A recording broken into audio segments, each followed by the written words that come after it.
आ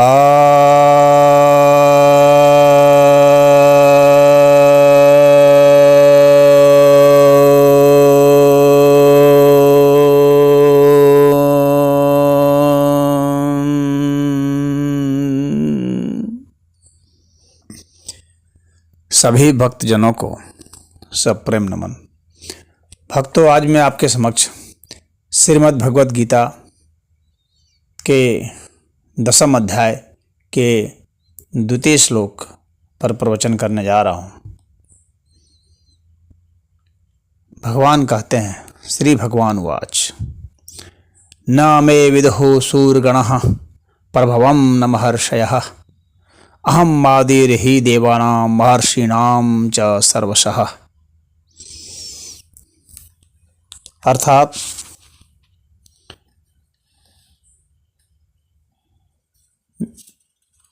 मेरे प्रभाव को देवतागण और महर्षि भी नहीं जानते। मैं ही देवताओं और महर्षियों का आदि हूँ और सब कुछ हूँ।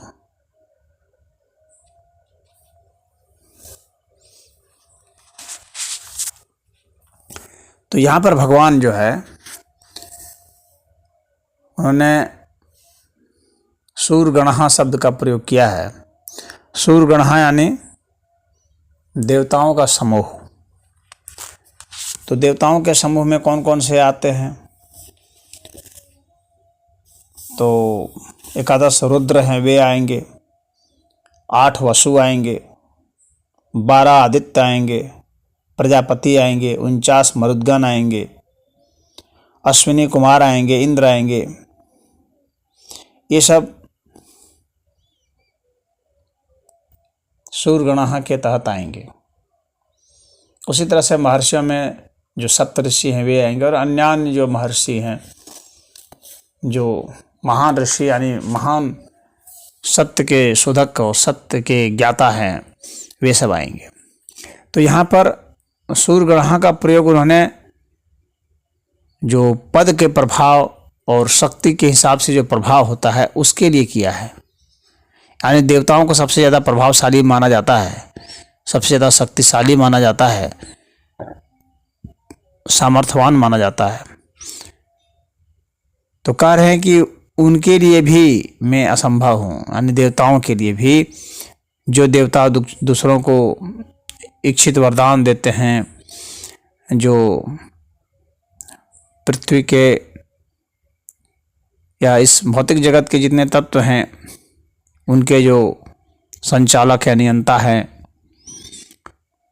तो वे सब देवता हैं। और उनके लिए भी मैं ऐसा हूँ कि वे मेरे प्रभाव को नहीं जान सकते। और महर्षि जो कि ज्ञानी हैं,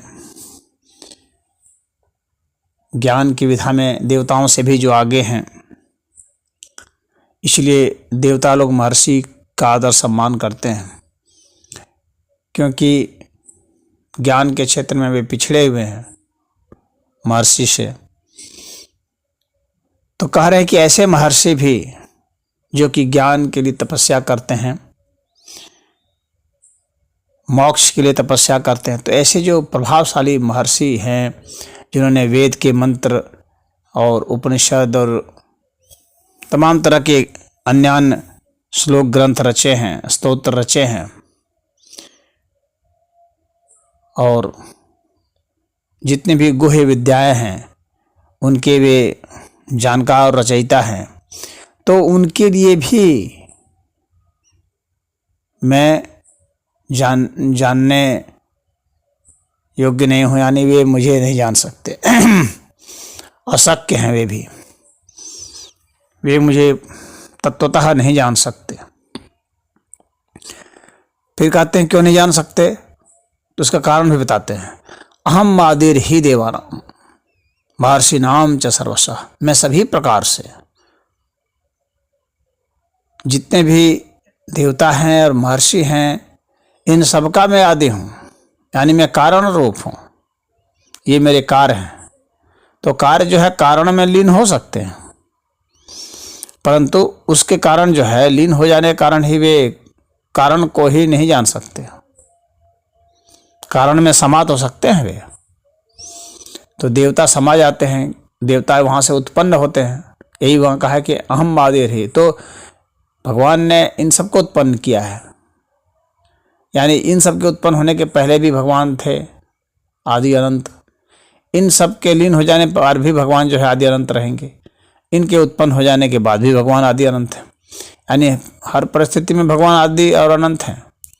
और ये देवता और महर्षि जो है वो सीमित है, ये उनसे ही प्रकट हैं, और उनसे प्रकट होने के कारण ये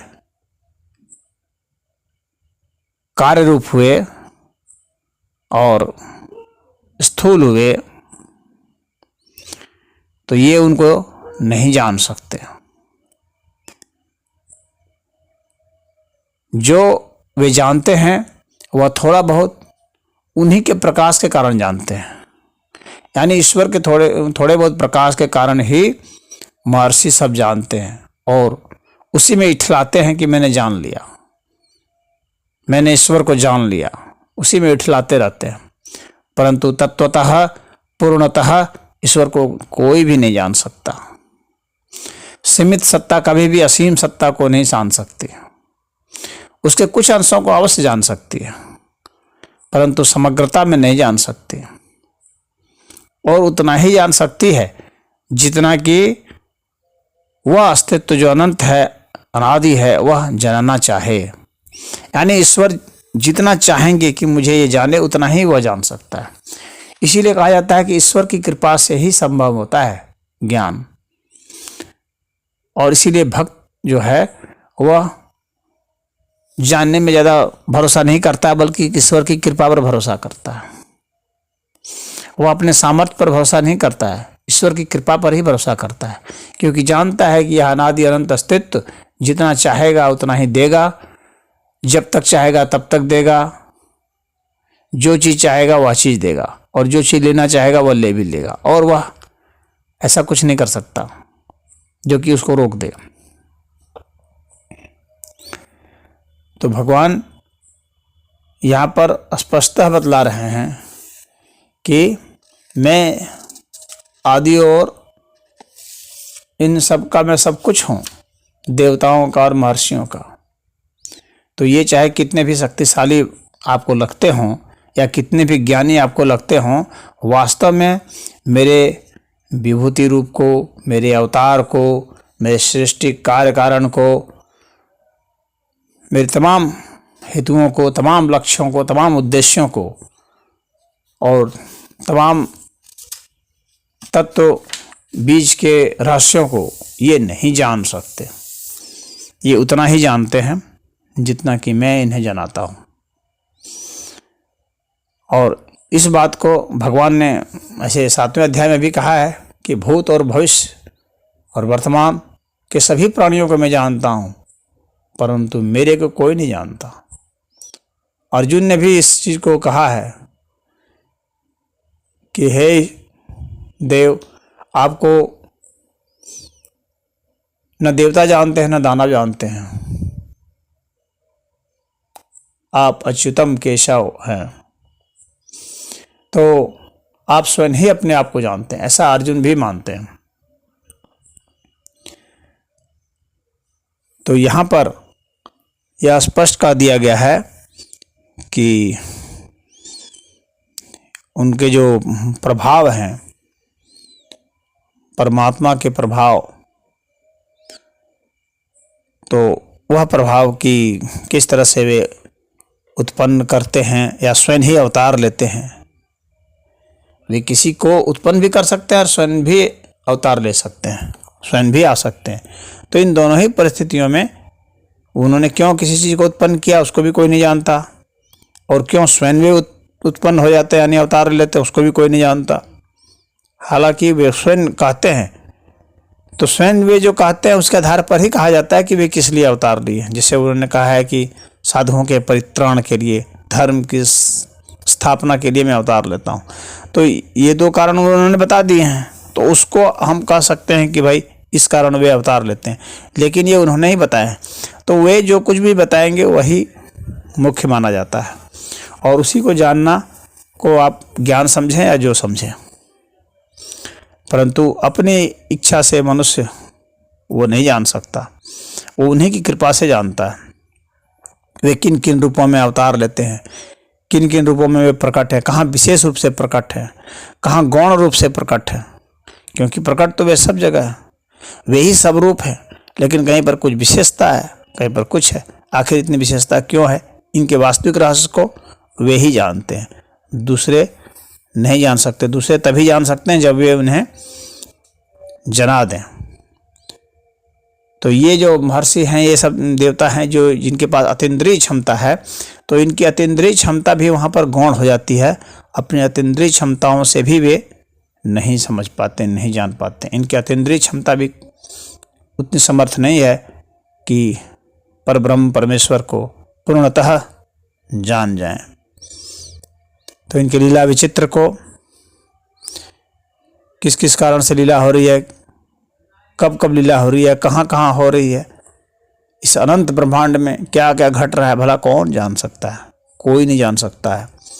और जितना जानेगा वो उन्हीं की कृपा से जानेगा, और अहंकार पाएगा कि मैंने जान लिया।